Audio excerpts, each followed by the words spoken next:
Hi guys, I found a shop on Etsy that I want to go over because it's doing everything right. It's doing all the right things, and I want you to apply those things to your store, and I'm going to show you why they're succeeding and why you could also be succeeding in applying these aspect and elements to your Etsy shop to be successful.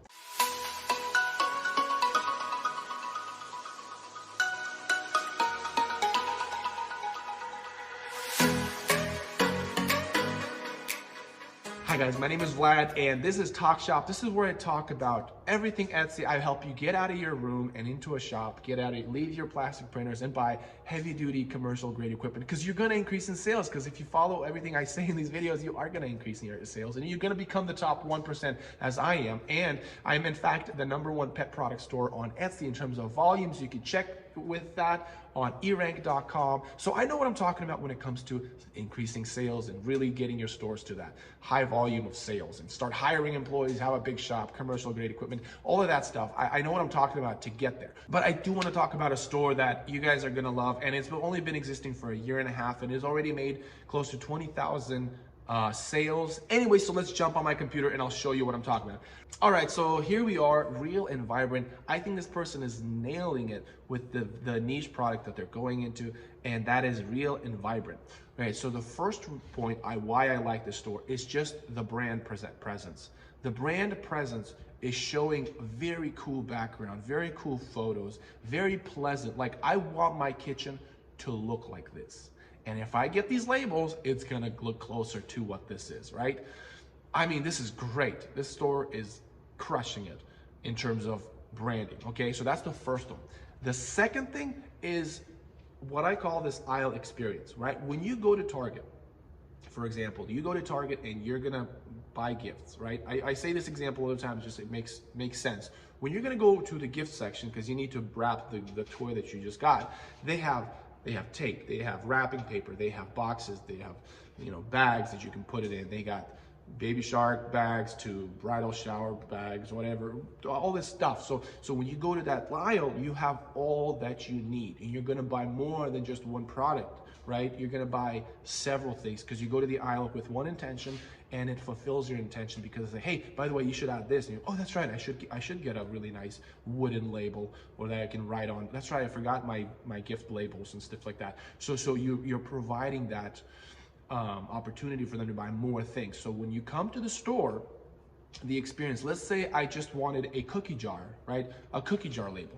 But I come here and like, oh, that's right, I need salt and this, laundry detergent. Oh, I need all of this, hand and soap, perfect. Oh, I need to get some bottles too. So they'll open up a separate window and they'll get some soap bottles, but then they'll buy these and like, oh my gosh, yes. Oh yeah, I need some of those oil. So they're in the process of organizing their kitchen, and they've come to this store and they started to add more and more labels to their shop. And I guarantee you this person, the sales of this person, or see, look at that. Look at that. This right here is the kind of customers she's getting. Look how much product they've ordered from her, that they came to that store with that same intention and she got it. That's why I think the store has this aisle experience factor or effect, is because she's targeting a niche. She's targeting to the people that want to organize their kitchen, essentially. Because my wife is getting into this organizing kitchen, and I can tell you that she's talking about labeling. So that's the thing, is aisle experience. Does your store create the aisle experience? Now with my dog product store, people are buying gifts, or they got themselves a dog, so they need a dog collar. Like, hey, what about a leash? Hey, what about a dog tag? I think a bandana would look really cool with that. Hey, we personalized that bandana. Do you want to add the personalization? Like, you create that, you got to suck them in, and you got to want them to add more stuff to their cart. And in this case, she nailed that, okay? Now, the third thing, and I talk about this all the time, is the keyword library. Keyword library, I'm going to link that video that I talk about keyword library in the description. Make sure to check that out after this video. But keyword library allows you to be in different places of the Etsy platform, you can drip more people into this, right?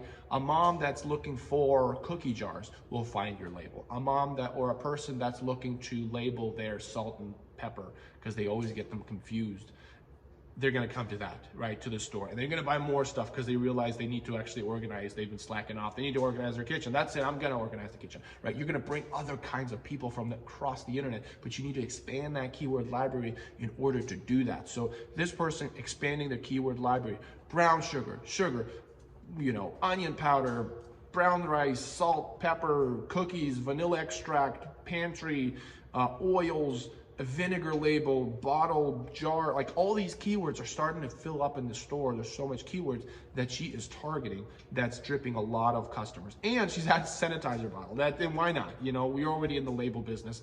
By the way, if you want to do labels, I'll leave the link in the bottom in the description when I post that label video about what you can do, what kind of products you can sell. If you are into wanting to make stickers or labeling, make sure to check that out. And actually, that's where I discovered the store and when I was making that video. So check that out. Now, the fourth thing I like about this is they are applying the photo or the listing to a set of keywords appropriately. What do I mean by that? Now, she could have just said pantry label and literally just did jars like this, and that's it. That's all she had for pantry label, and then it had sanitizer bottle and maybe throw in a couple of jar lid labels, right? But she didn't. What she did instead is it's the same dang label on all these different types of product. She's using the keyword library, but not only does she use the keyword library, like for example, brown sugar and sugar, right? Label. She actually put a brown sugar and put a label on there so that the customers that are looking for a brown sugar or sugar label, they're going to see that and they're more likely to click on that because that's exactly what they're looking for. So she's tailoring the listing to the keyword, and a lot of people don't do that. They think that just because you're going to add the keyword to your label, to your listing, you're going to make sales. Now, you will make sales, but you convert better when your product or your listing is literally directly related to that keyword. So she's doing that, even though it's the same label. Now she'll do circles and she'll do squares, but she is now diversifying the listings for one single product. I mean, she's literally making one single product and it's just black and white. So it's genius to be able to apply this level of diversity in the listings for one single product, but in the diversity of the keywords. I think she's nailing that element. Now, the last thing I wanted to mention is how targeted she is in terms of her color selection. You're like, what do you mean colors? Like she's doing black and white. Exactly. For organized people, they don't like noise. And so she's just plain black and white, sugar and salt, or pepper and salt, right? She's blank. She's just organized. And she organized all her items, and her logo is just black and white.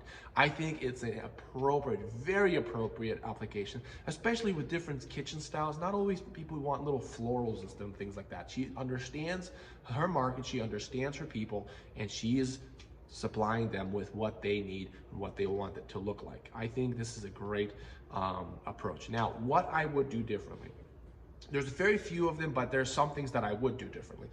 Now, I don't know her circumstances or situations, but I would expand this store to kitchen appliances and jars and things like that, where you can upsell, you can sell with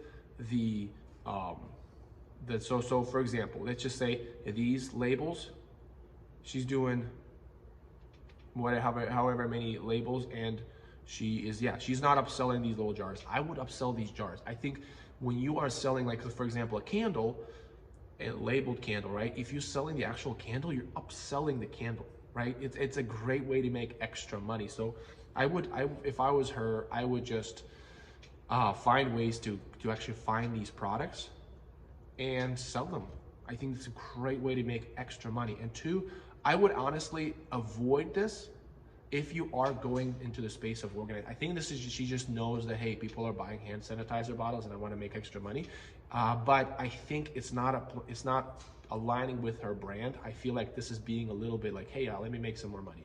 I think you can, if you are wanting to make more money, I would upsell these jars. I would upsell the actual product. That's what I would do. Now, it's definitely, the shipping would be more difficult because you have glass and you're dealing with packaging, and now it's more heavy, but I think providing the opportunity for people to start decorating their kitchen, because again, they're already in the space of organizing. They're in their kitchen right now. They want to make their kitchen look nice. I would add wooden spoons, you know, to match this kind of color scheme. This, you know, I would really explore that. So, but other than that, like I said, I think this is a great shop. I mean, look at that. They've been featured on all this HuffPost, BuzzFeed, and US Today. Like, yeah, I follow the store. These are one of those things that they create a great aisle experience, and they're doing great. And I'm pretty sure that she's doing other things, because if she's good at the branding and she's actually had some of this traction, I'm pretty sure she's had other successes elsewhere. So hope you liked this video. If you did, make sure to follow, subscribe, and like this video, and I'll see you next time.